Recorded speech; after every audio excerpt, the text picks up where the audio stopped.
it's so great to meet you. I'm a huge fan of the franchise. I know this film is somewhat set in between Alien and Aliens, and I know you had a lot of heavy inspirations to kind of go back to the original, but was there any elements from today's world that you wanted to create fear that would appeal to present day horror fans as well as lovers of the franchise?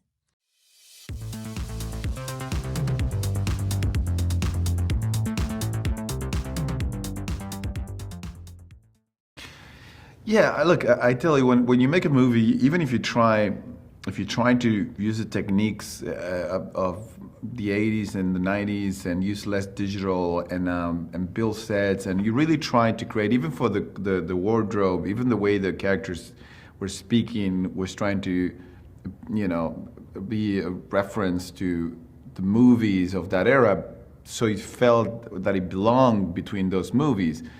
But 2024 kind of takes care of itself, right? We made it in 2023, actually last year, but the present comes through every window, and there's no way to keep it outside. So there's always a mix of the classic and the new, and I think it's on that mix of the classic and the new where the modern comes out, and that's how I hope the film feels. Not retro, no throwback, but modern, because it's a combination of things that only exist now and things that, you know, that was the way that people made movies in those days. So that's the hope, that it will feel modern and people will respond to that.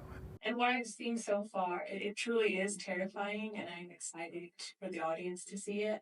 Given like the expectations of the fan base, how do you manage that and trying to deliver something that's both, paying homage but new and exciting and featuring all of the elements that we love? Well, I think if you love it, if you really love it as a filmmaker, right, it's harder to mess up and disappoint, because I put myself on.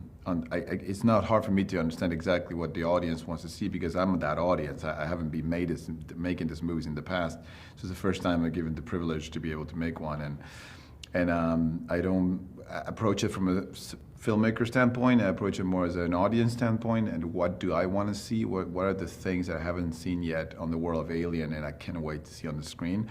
Or what were the things that I hadn't seen in a long time and I want to see again, brought up to, done in this day and age. So that's the way I approach it, and hopefully my desires of what I want to see on the screen line up with what the audience wants to see as well. And then where do you see the future of the franchise after this film? And how do you think Romulus will set the stage for upcoming stories? Well, it really depends in many factors. Hope first, it's really about the characters. A lot of times, is what made the original franchise continue was really Ripley and Sigourney Weaver's character. What everybody wants to keep watching and see where she was going with the story. So the first thing we need to hear is make sure someone survived the movie. We'll see about that. And then if someone survives the movie, we'll have to, hopefully, that you'll be interested in that or those people, and want to continue seeing the stories. But first, we'll have to see if anybody survives. Now, I'm also a fan of your other films, Evil Dead and Don't Breathe. I absolutely love horror.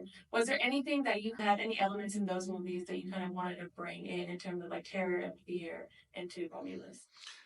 Yeah, I mean, both. There were big lessons that you learn every time you make a movie. I think on Evil Dead was that practical is always better for horror.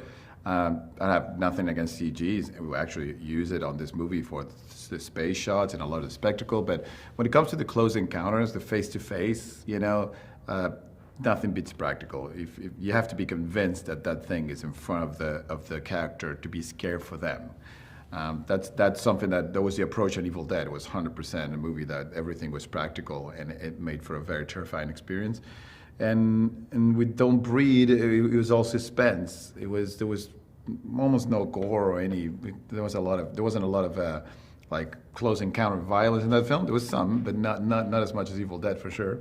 And that it was an exercise in suspense. Is how much can you milk the suspense of a scene by doing very, very little.